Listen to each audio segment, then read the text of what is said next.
Hai, Assalamualaikum, aku Delvi. Di video kali ini, aku mau rekomendasiin villa baru lagi di Puncak yang konsepnya tuh ala Jepang dengan kapasitas 60 orang dan harganya mulai 2 jutaan aja, gengs.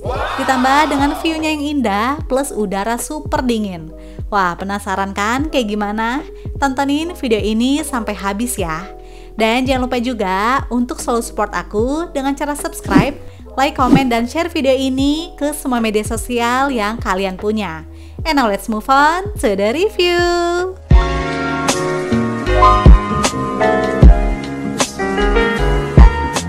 Kali ini aku sama keluarga mau staycation di salah satu villa terbaru di Puncak, yaitu Villa Daenamu, yang berlokasi di Jalan Dirgo 2, Kopo, Cisarua, Bogor. Villa Daenamu ini merupakan bagian dari manajemen surganya villa, yang beberapa villanya juga udah banyak yang aku review ya.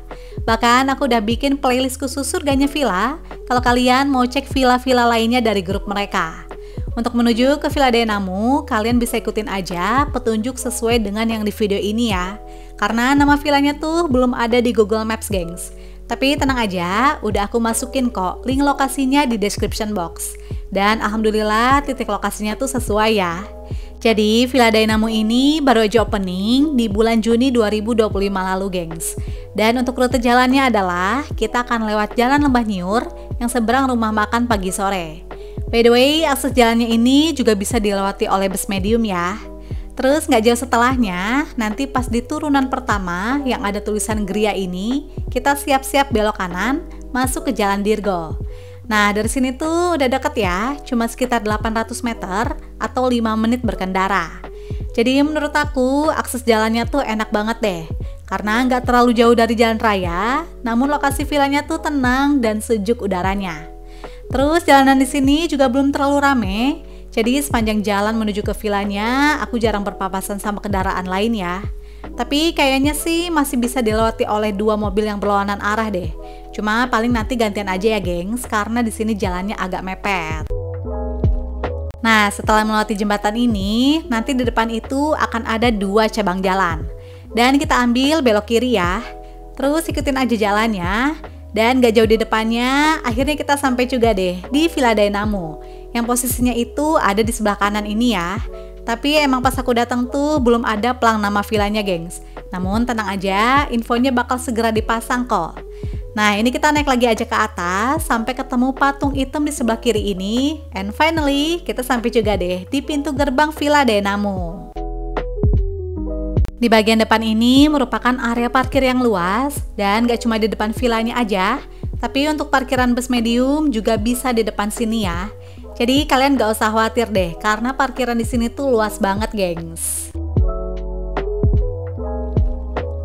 Villa Daenamu memiliki kapasitas maksimal 60 orang dengan 9 kamar tidur, 9 kamar mandi, private pool, biliar, karaoke, dan fasilitas lengkap lainnya. Untuk area villanya berada di atas, jadi kita mesti naik tangga dulu ya.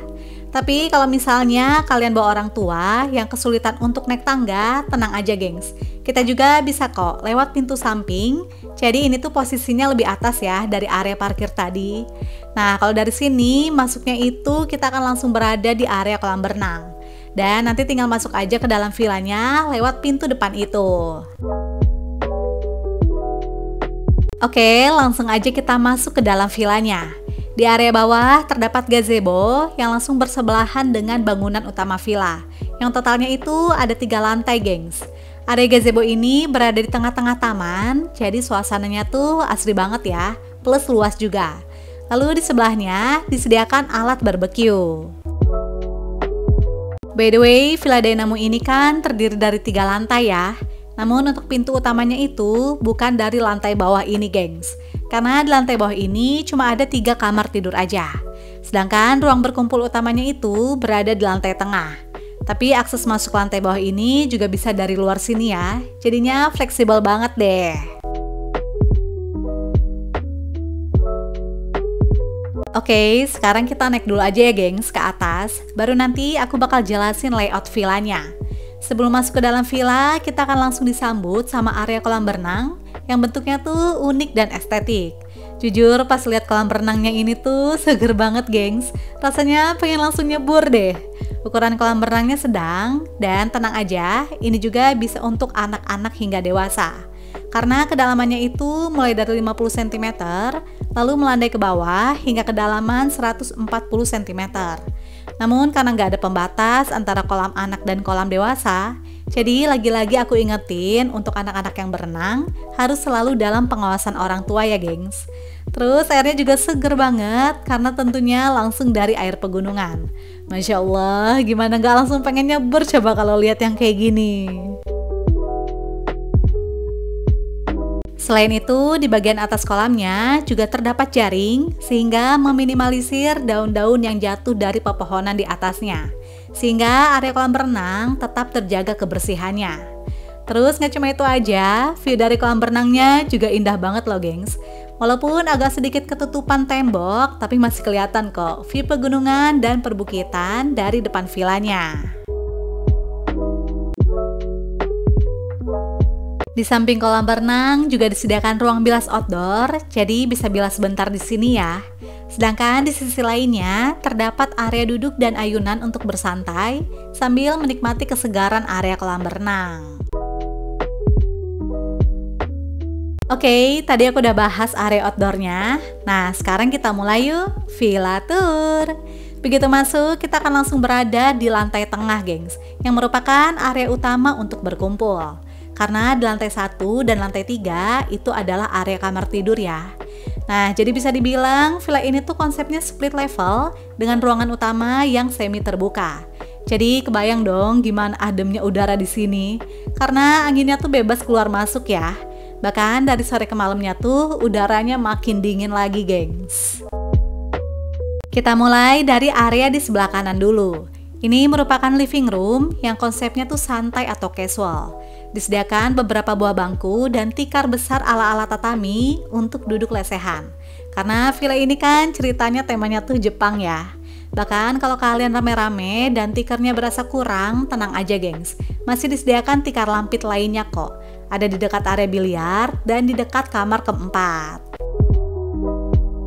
Di depan area duduk terdapat smart TV yang udah dilengkapi dengan wifi, kulkas, dispenser, dan gak ketinggalan karaoke set.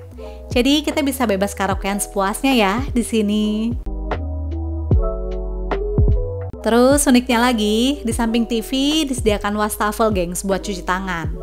Nah, di bagian ujung terdapat area duduk yang bentuknya tuh unik banget, kayak mini living room gitu ya. Lengkap dengan 6 buah bangku dan meja besar yang di dalamnya itu terdapat ukiran kayu.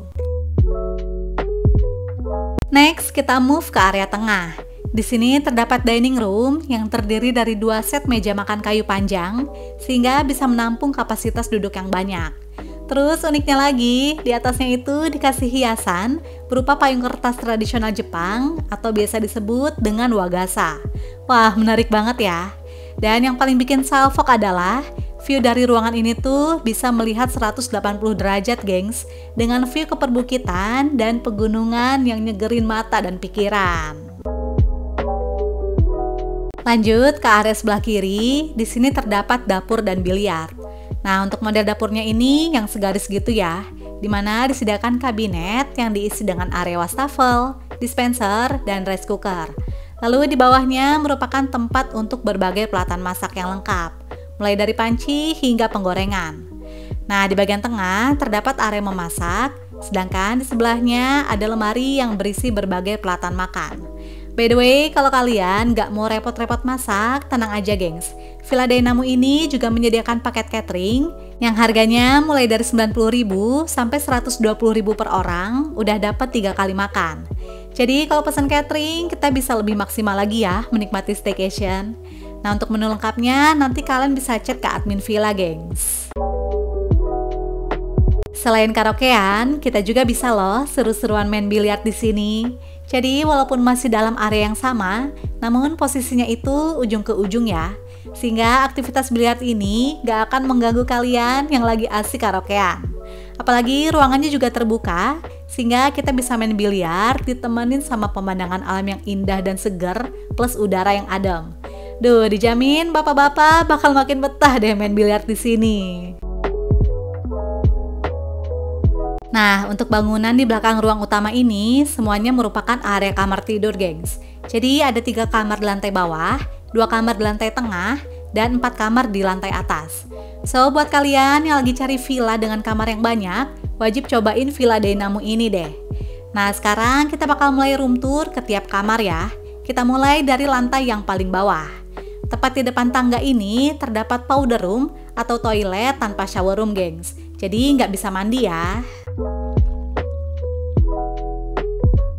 Lalu di samping tangga terdapat kamar tidur. By the way, di sini tertulis kamar kedua, jadi kita ikutin aja ya sesuai nomor kamarnya. Area kamarnya tuh luas dan disediakan 2 buah single bed dengan konsep lesehan. Lalu ada laci kecil dan lemari terbuka. By the way, enaknya lagi, semua kamar tidur di villa ini tuh udah dilengkapi dengan private bathroom loh, gengs. Jadinya nyaman banget kan? Dan udah ada water heater juga. Namun untuk handuk dan toiletries nggak disediain ya. Keluar dari kamar kedua, sekarang kita menuju ke kamar selanjutnya yang ada di tengah, yaitu kamar tidur pertama. FYI, semua kasur di dalam kamarnya itu konsepnya adalah lesehan ya, sehingga matching juga sama tema villanya yang ala-ala Jepang, yaitu berasa kayak futon, gengs. By the way, di sini tuh nggak disediain free extra bed, tapi kita bisa sewa kok, yang harganya adalah 35.000 per bed. Lalu di belakang tempat tidur terdapat storage untuk menyimpan barang dan ada kamar mandi dalam. Yang bentuknya itu sama-sama memanjang, areanya juga bersih, plus ada water heater. Lanjut, kita melipir ke sisi lainnya, yaitu kamar tidur ketiga. Nah, di samping kamarnya juga ada tangga ya, gengs, jadi bisa diakses dari kedua sisi. Area kamarnya juga luas, terdapat 2 buah single bed, laci kecil, dan 2 lemari terbuka. Dan ini dia private bathroomnya, gengs.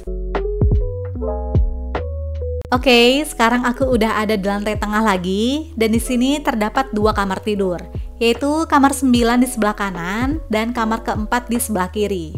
Nah, ini aku mau room tour ke kamar tidur keempat dulu ya, biar sesuai urutannya. Untuk layout kamarnya sih masih sama seperti di kamar-kamar sebelumnya, yaitu menggunakan 2 single bed. Oh iya, setiap kamar juga udah ditempel arah kiblat ya, gengs.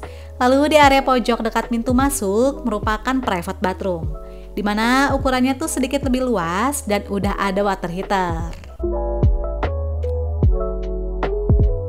Next, kita lanjut ke kamar 5 dan 6 yang berada di atas kamar keempat. Jadi emang konsep villanya ini tuh mostly menggunakan tangga ya. Jadi saran aku sih kalau untuk orang tua bisa pilih kamar 4 atau 9 aja.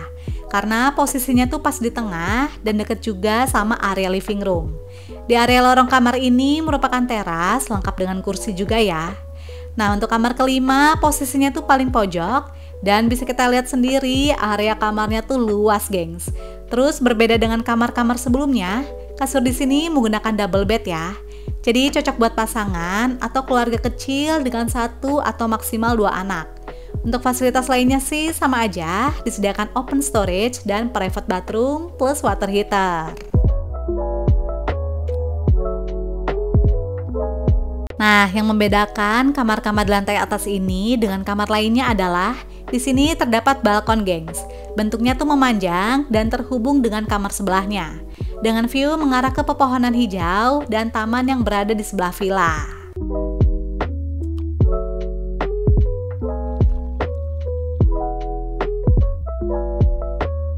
Lanjut, di sebelah kamar kelima tentunya adalah kamar tidur keenam. Untuk layout dan fasilitas kamarnya juga sama ya, mirroring gitu. Terdapat 1 buah double bed, lemari terbuka, dan private bathroom.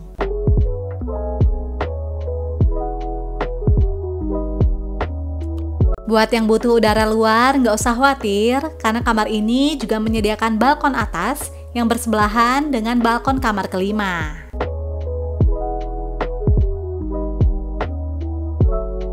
Untuk kamar 7 dan 8 ada di seberangnya ya, gengs, yang sama-sama masih di lantai atas juga. Kalau gitu langsung aja deh kita room tour ke kamar tidur ke-7. Untuk fasilitas dan layout kamarnya pun masih sama persis ya, yaitu terdapat 1 buah double bed, open storage, dan kamar mandi dalam yang tentunya dilengkapi dengan water heater.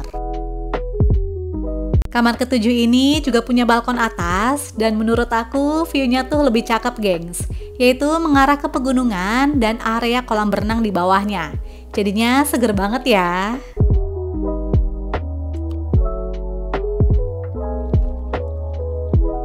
Next, kita melipir ke kamar sebelahnya, yaitu kamar tidur ke-8. Nah, kalau di sini tempat tidurnya tuh bukan double bed, gengs, melainkan 2 buah single bed. Jadi cuma ada 3 kamar yang menggunakan double bed, yaitu kamar 5, 6, dan 7. Sedangkan selebihnya menggunakan 2 single bed ya.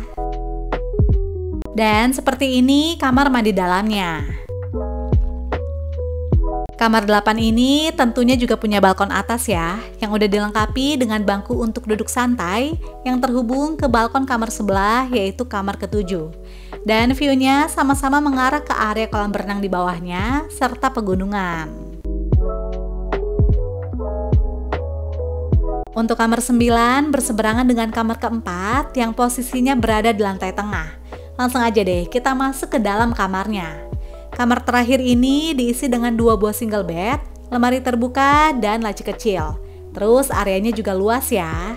Nah, di depan tempat tidur merupakan area private bathroom yang ukurannya tuh sedikit lebih luas ya. Dan udah dilengkapi juga dengan water heater. Selain villa, ternyata di sini juga terdapat aula yang posisinya berada di sebelah bangunan villanya. Namun untuk aula ini dikenakan charge lagi ya gengs kalau kalian mau sewa, yang harganya adalah 500.000. Dan untuk area aulanya itu berada di lantai 2, karena untuk di lantai bawah merupakan area gudang.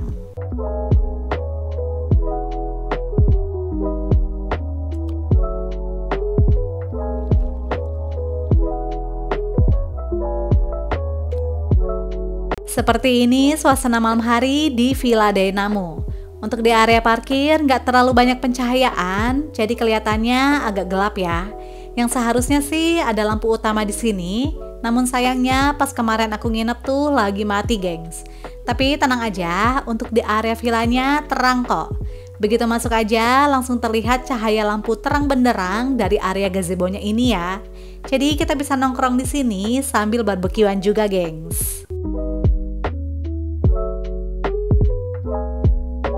Bahkan di gapura juga ditempel lampu LED strip warna biru loh, jadinya lebih menarik ya.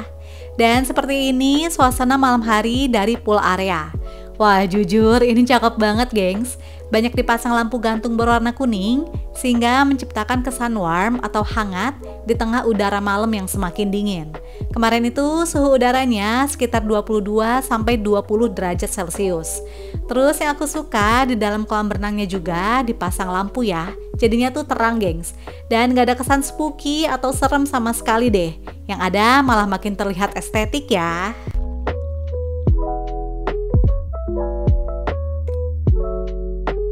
Oke, sekarang kita masuk ke dalam villanya yuk. Sekalian aku mau tunjukin juga seperti apa suasana malam harinya.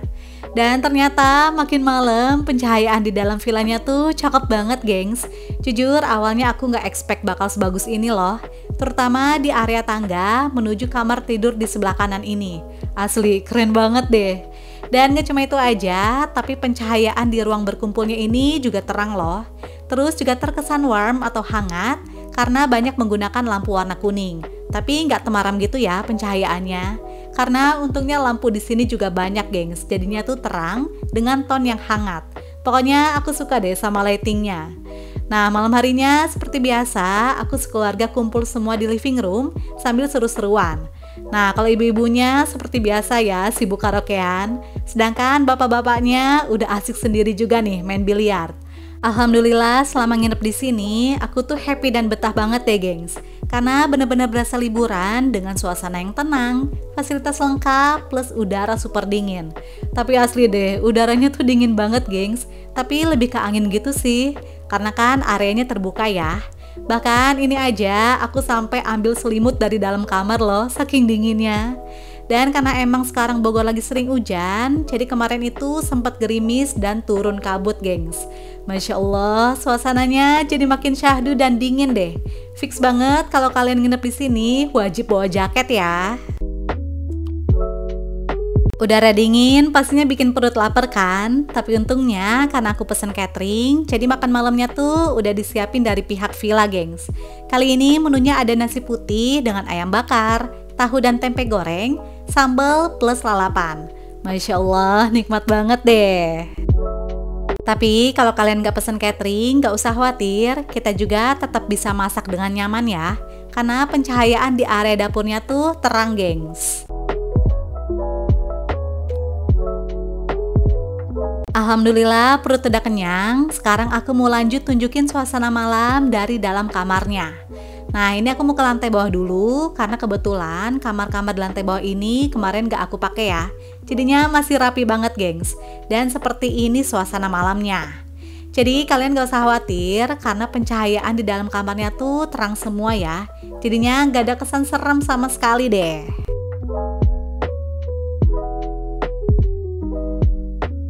Nah, kalau untuk kamar di lantai tengah ini juga sama-sama terang ya. Cuma karena kamarnya udah keisi, jadi aku nggak bisa spill bagian dalamnya, gengs.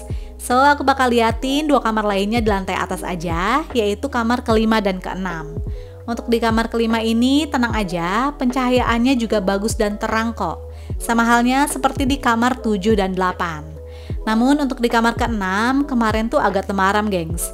Mungkin bohlam lampunya udah nggak maksimal kali ya. Namun jika lebih terang, pasti akan lebih bagus dan nyaman lagi deh.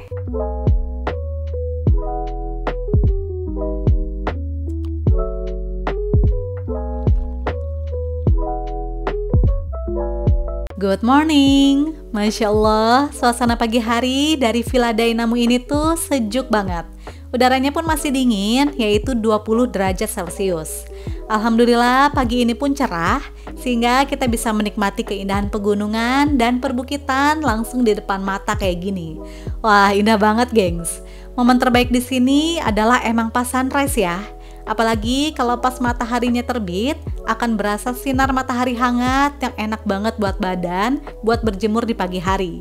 Masya Allah, nikmat banget, gengs.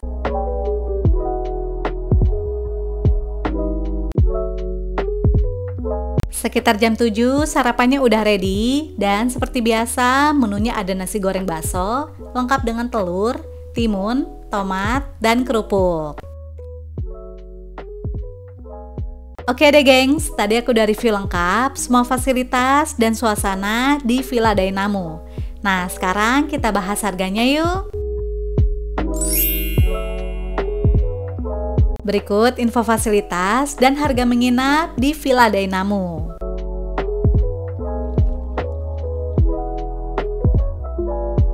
Untuk kontak dan reservasi, bisa chat ke nomor berikut ya.